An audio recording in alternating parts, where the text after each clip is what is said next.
एक निवेदन है आप सबसे, आप लोग अगर स्वीकार करेंगे तो अच्छा लगेगा। बहुत दूर दूर से लोग कथा श्रवण करने के लिए आए हैं। आप लोग कार्यकर्ताओं से भी निवेदन है, समिति से भी निवेदन है, और जितने लोग ये जितने आए हैं ना, सवेरे 4 बजे के आके बैठे हैं, आप लोग समय पर आकर कथा को बिगाड़ने का प्रयास कर रहे हो, सुनने का प्रयास नहीं कर रहे हो।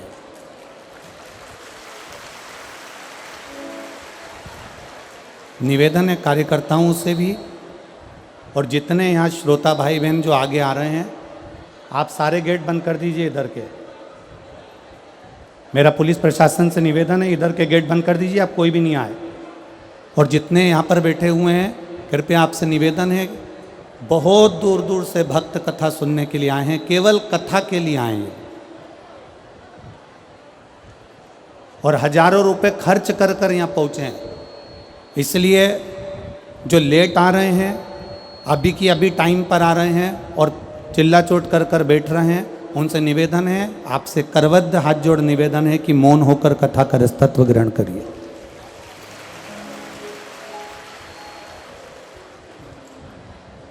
शिव कथा कह रही है, और मेरी जीजियों से निवेदन है, मेरे भाइयों से निवेदन है, आपके पास में अगर कोई बैठकर बोल भी रहा है ना, आप उसका जवाब मत दीजिए। अधिक मास में श्रावण के महीने की कथा है, एक दिन की अगर आपकी छूट गई और बाद में आप कहो कि सीहोर वाले महाराज की कथा सुनी थी तो भी झोली खाली रह गई, तो उसमें सीहोर वाले महाराज की कोई जवाबदारी नहीं, जवाबदारी आपकी है। मौन हो जाओ एकदम। कोई कितना ही बोले, अपन को उसका जवाब नहीं देना, और कथा का रसतत्व ग्रहण करिए। जितनी देर आप लोग आए हैं, इतनी मेहनत कर कर आए हैं, इतनी दूर दूर से आए हैं, रोडों पर लोग बैठे हुए हैं केवल कथा के लिए, और आप छांव होने पर भी अगर मुख से आवाज़ निकाल रहे हैं तो ये श्रेष्ठता नहीं है। रसतत्व ग्रहण करिए। शंभु शरणे परे मांगू घड़ी रे घड़ी, दुख काटो दया करी न दर्शन आपो। शिव कथा कहती है, भगवान शंकर का पावन चरित्र कहता है, देवादिदेव महादेव की पावन कथा कह रही है। सुयशा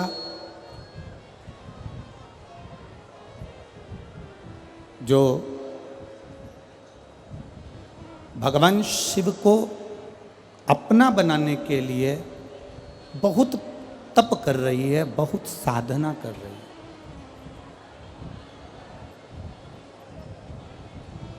और इतनी तप साधना सुयशा ने करी है, इतनी तप साधना करी।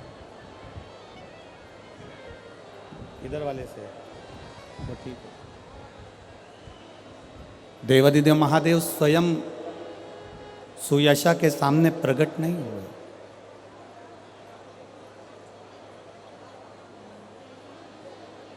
देवादिदेव महादेव सुयशा के सामने नहीं आए। अब सुयशा को लगा तो उन्होंने अपने पिता से मरुतो से पूछा,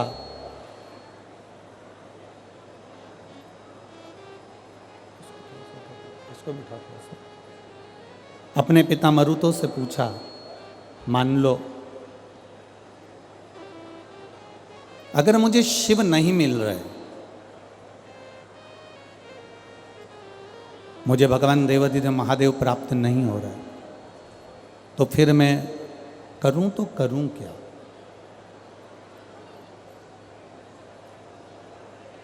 ऐसा क्या करा जाए जिससे मुझे शंकर भगवान की प्राप्ति हो जाए, मुझे उघड़दानी भगवान शिव प्राप्त हो जाए। देखिए, मोबाइल खराब हो जाता है तो उसको ठीक करने का प्रयास करते हैं। लैपटॉप बेकार हो गया तो उसको ठीक करने का प्रयास करते हैं। कपड़े में अगर दाग लग गया तो उसको धोकर साफ करने का प्रयास करते हैं। मोबाइल खराब हो जाए तो उसको ठीक करने का प्रयास किया जाता है। लैपटॉप खराब हो जाए तो उसको ठीक करने का प्रयास किया जाता है। उसी तरह हम अगर शिव जी के मंदिर जा रहे हैं, भगवान शंकर की शरणागति में जा रहे हैं, भगवान की भक्ति में जा रहे हैं और भगवान हमको प्राप्त नहीं हो रहा, तो कारण क्या है? आखिर ऐसा क्या है कि परमात्मा की हमें प्राप्ति नहीं हो रही? आप आए नहीं और सुबह हो गई, मेरी पूजा की थाली धरी की धरी। आखिर क्यों? कारण क्या है ऐसा कि हमें परमात्मा की प्राप्ति नहीं हो रही? मोबाइल खराब हुआ तो उसको ठीक करने का प्रयास किया जाता है। लैपटॉप खराब हुआ तो उसको ठीक करने का प्रयास किया जाता है। शिव पुराण कहती है जब मन खराब हो तो इसको भी ठीक करने का प्रयास करो, और वो भगवान की कथा से प्रयास करोगे तो ये मन भी ठीक हो जाए।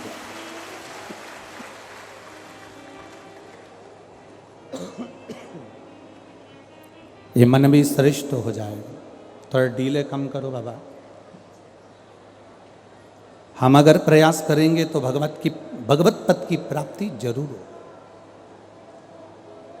सुयशा ने विचार करा कि मेरे को भगवान का दर्शन क्यों नहीं हो रहा, भोलेनाथ जी मुझे क्यों नहीं मिल रहा है, भगवान देवादिदेव मुझे प्राप्त क्यों नहीं हो रहा है। ये सुयशा के मन में भाव प्रकट हुआ कि ये मुझे भगवान भोलेनाथ जी प्राप्त क्यों नहीं हो रहा है, मुझे भगवान शंकर क्यों नहीं मिल रहा। अपने पिता के पास सुयशा चली गई।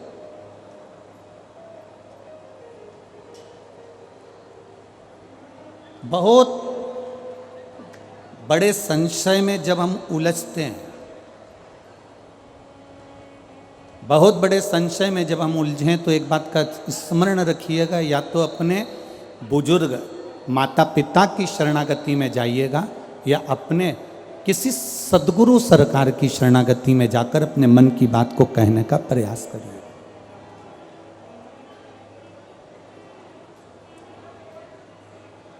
और जब हम किसी सच्चे गुरु की शरणागति में जाते हैं, किसी सद्गुरु की शरणागति में हम जब जाते हैं तो अपने जीवन का ना जाने कितना कितना अश्वमेध यज्ञ हमने अपनी जिंदगी के कर लिए होते हैं, जिसके फलस्वरूप हमें किसी सच्चे गुरु की शरणागति प्राप्त होती है। आज हमारे बीच में ददरउआ सरकार विराजमान हैं, पूज्य अवधूत धूमेश्वर धाम से महाराज जी विराजमान हैं, पूज्य पांडवकर सरकार विराजमान है। तो ये कहीं ना कहीं हमारी ये स्मरण रहे कि हमने अपनी जिंदगी के कहीं ना कहीं बहुत अश्वमेध यज्ञ करे होंगे, बहुत पुण्य करा होगा, बहुत अच्छा कार्य करा होगा, तब जाकर हमको संतों के, भगवंतों के और ग्रंथों के दर्शन यहाँ प्राप्त हो रहे हैं। ये शिव तत्व की प्राप्ति।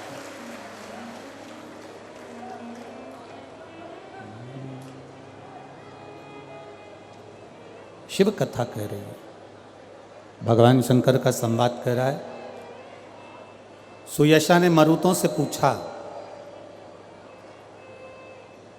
मुझे ये बताओ कि शिव जी का मैंने तप करा, साधना करी, पर बाबा देवादिदेव मुझे प्राप्त नहीं हुए। जरा ध्यान देना, एक बार का पशुपति व्रत करा, एक बार का संकट सोमवार का 16 सोमवार का व्रत करा, एक बार का आपने श्रावण महीने के सोमवार का व्रत करा, एक बार का आपने पशुपति व्रत करा, सावन का व्रत करा, प्रदोष का व्रत करा, या 16 सोमवार का व्रत करा, संकट सोमवार का व्रत करा, या आपने शिवरात्रि का व्रत करा, और उसके करने के बाद भी यदि आपका कोई कार्य नहीं हुआ, मान लो आपने इतना मेहनत कर कर व्रत करा, पशुपति व्रत करने के लिए कितनी मेहनत करना पड़ती है, सुबह से उठो, मंदिर जाओ, मंदिर जाके पूजन करके वापस आओ, थाली को संभाल के रखो, फिर उस थाली में वापस शाम को जाते समय प्रसाद लेकर 6 दिए रखकर फिर बाबा के धाम फिर वापस पहुँचो, कितनी मेहनत करना पड़ती है। अब आपने पशुपति व्रत कर लिया और उसके बाद भी यदि आपका कार्य नहीं हुआ, आपका कर्म पूरा नहीं हुआ, तो शिव महापुराण की कथा कहती है सुयशा ने 1000 वर्ष तक तप किया था सुयशा ने, उसके बाद भी देवादिदेव महादेव सामने प्रकट नहीं हुए थे। उसके बाद भी भगवान शिव सम्मुख में नहीं आए थे। 1000 वर्ष तक तप करने के बाद भी सुयशा के सामने बाबा देवादिदेव महादेव प्रकट नहीं। तो क्या सुयशा ने फिर क्या तप करना बंद कर दिया? क्या सुयशा ने भगवत भजन करना बंद कर दिया? नहीं, अपने पिता के पास में गई।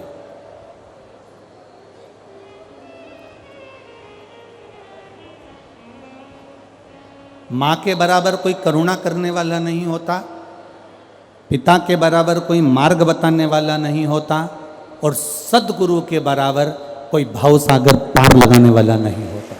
शास्त्र का है।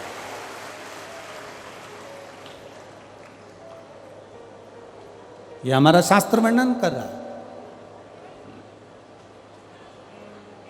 ये जितनी बेटियां बैठी हैं यहाँ पर, जितनी बेटियां यहाँ पर बैठी हैं और जितनी आस्था चैनल पर कथा सुन रही हैं, जितनी फेसबुक यूट्यूब पर कथा सुन रही हैं, जितनी मोबाइल पर कथा सुन रही हैं, उन सब बेटियों से एक बात कहेंगे,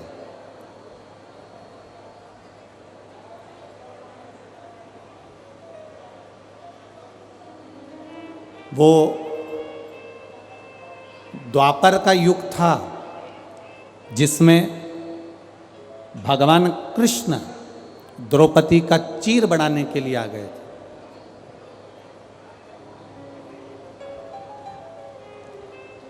वो द्वापर का युग था जिसमें भगवान कृष्ण द्रौपदी का चीर बढ़ाने के लिए आ गए थे।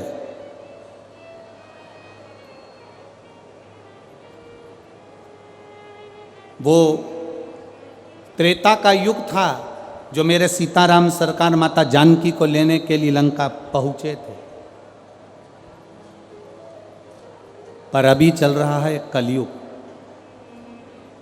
जितनी बेटियां बैठी हैं बड़े ध्यान से सुनना, इस कलयुग में आप स्वयं अपने अंदर ऐसा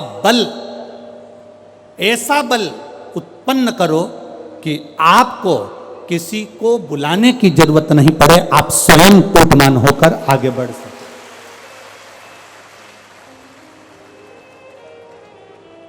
क्योंकि हमारा भजन, हमारा कीर्तन, हमारा मंत्र जाप इतना नहीं है। द्रौपदी के तो मंत्र जाप इतना प्रबल था कि 3.5 करोड़ रोम छिद्र द्रौपदी के शरीर में, 3.5 करोड़ रोम छिद्र अपने शरीर में। द्रौपदी एक दिन में 3.5 करोड़ बार भगवान का नाम ले लेती थी। अब जब द्रौपदी 3.5 करोड़ बार भगवान का नाम ले लेती थी तो भगवान कृष्ण को द्रौपदी के कहने पर आना पड़ता था।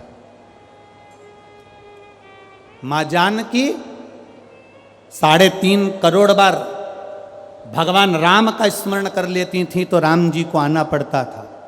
अब अपन इतने सारे बैठे हैं, हम आपसे पूछें कि अपन क्या 3.5 करोड़ बार भगवान का नाम ले लेते हैं?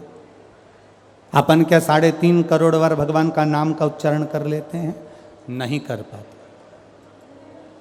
3.5 करोड़ बार हमारे मुख से भगवान का नाम नहीं निकलता पर शिव महापुराण की कथा कहती है, जो शंकर भगवान की कथा में जाकर बैठते हो, राम कथा में जाकर बैठते हो, भागवत कथा में जाकर बैठते हो, कृष्ण कथा में जाकर बैठते हो, संतों की शरणागति में जाकर बैठते हो, जितने लोग कथा को श्रवण करने के लिए बैठे हैं और जितनी बार आप मुख से पंचाक्षर मंत्र नमः शिवाय, षडाक्षर मंत्र ओम नमः शिवाय, श्री शिवाय नमस्तुभ्यम, राम नाम, कृष्ण नाम, जो नाम का तुम उच्चारण करते हो, इतने भक्त 1 करोड़ बार हमारे मुख का एक बार बोला हुआ मंत्र जाप पूर्ण हो जाता है। हमारे मुख से लिया गया है, एक बार का जाप 3.5 करोड़ मंत्र जाप के बराबर हो जाए। श्री